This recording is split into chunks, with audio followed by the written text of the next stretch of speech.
Agora a gente volta a falar sobre aquela disputa por terras entre os estados do Piauí e do Ceará. Uma audiência no município de Poranga, lá na região norte, debateu esse assunto. Matheus Ferreira vai contar pra gente, então, como é que foi esse encontro, se saiu alguma definição, porque a polêmica tá grande, né, meu amigo? Com certeza, Raíssa, uma polêmica bem grande por aqui na região norte, nos sertões de Crateús também. Ontem aconteceu, portanto, essa audiência na Câmara Municipal de Poranga, com várias pessoas, alunos de escolas públicas, prefeitos também, além de deputados estaduais, para discutir justamente esse litígio entre o Ceará e o Piauí.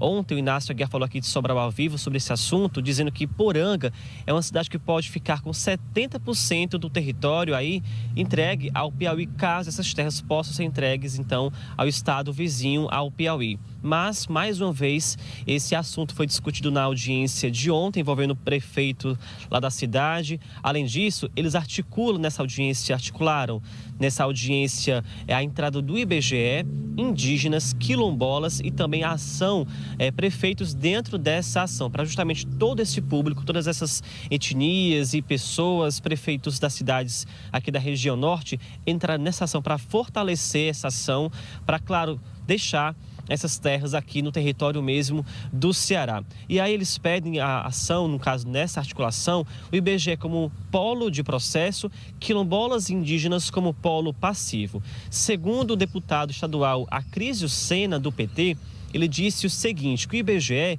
ele faz uma leitura que vai além das questões cartográficas, como é feito pelo Exército. Eles trazem a questões fundamentais para a economia, cultura e o pertencimento também da população. E a população deve agora ser ouvida também mais ativamente para saber a posição da população, dos moradores, a respeito desse assunto tão polêmico de litígio entre o Ceará e também o Piauí. Além dele, estavam nessa audiência a deputada estadual Augusta Brito, do PT, e também o deputado Aldic Mota, do MDB. Quem também deve entrar como polo ativo na ação são os 13 prefeitos de municípios que podem ser afetados, como acrescentou o deputado Acrísio. No caso, todos os prefeitos das cidades que podem ser prejudicadas, afetadas com a passagem dessas terras, caso elas possam passar de fato para o estado do Piauí. Cidades como Granja, Viçosa do Ceará, Tianguá, Ubajara, entre outras aqui dessa região norte do estado.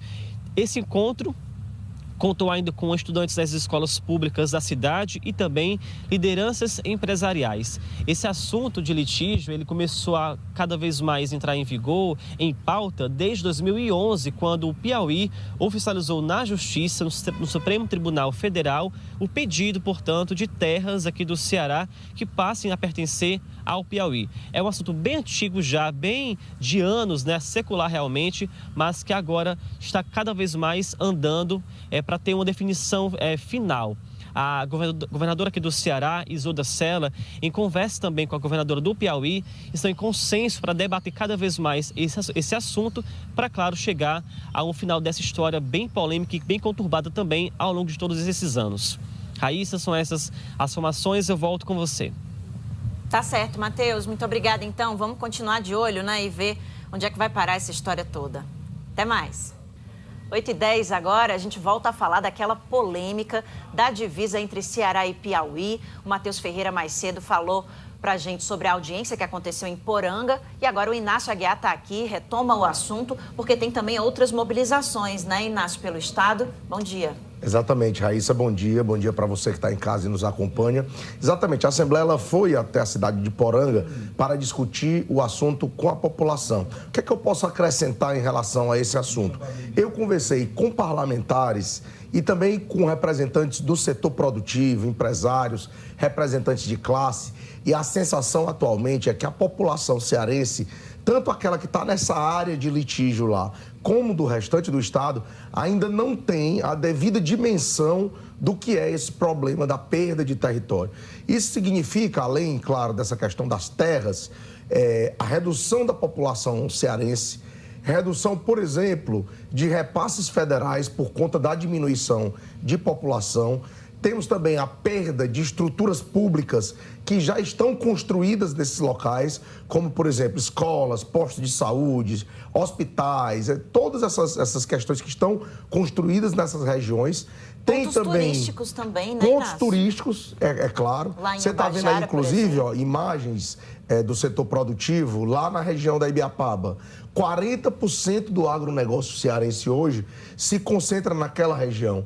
É uma região riquíssima desse ponto de vista, né?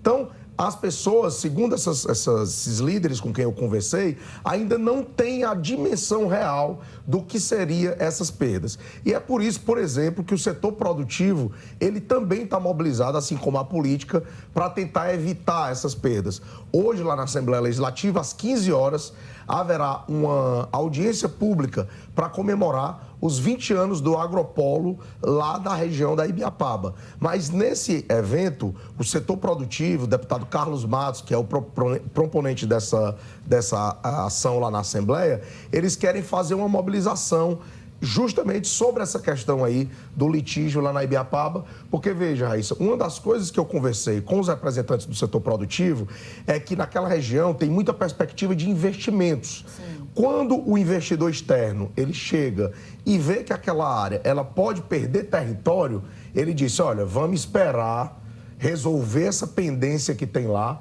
para poder retomar os investimentos.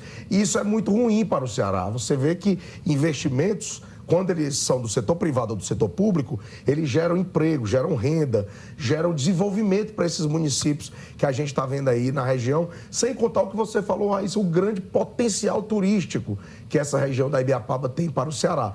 Então, cada vez mais mobilização é necessária para a gente conscientizar as pessoas de que qualquer perda nesse sentido seria muito ruim, mas muito ruim mesmo para o estado do Ceará. Ainda mais nesse momento de crise na economia. Exatamente. Muita crise, a gente está tendo que arrumar recurso de onde tiver, e se a gente tiver essas perdas, realmente vai ser muito ruim. Então, esse sentimento de que as pessoas ainda não têm a real dimensão do que significa essas perdas, é muito importante a gente enfatizar, porque é uma coisa que a gente pode ter, inclusive, prejuízos para as próximas gerações, o que seria muito ruim aqui para o estado do Ceará. Como a ação judicial, vou retomar um pouquinho esse tema, já está se tramitando há 11 anos no Supremo Tribunal Federal, a qualquer momento a gente pode ter uma decisão sobre isso. Inclusive, está prevista uma medição geográfica por parte do Exército para ver como é que vai continuar essa questão nesse local de divisa. A Constituição de 88, Raíssa, quando ela entrou em vigor, ela, vamos dizer assim, ela terminou muitas disputas entre territórios aqui no Brasil, entre vários estados, isso ficou resolvido.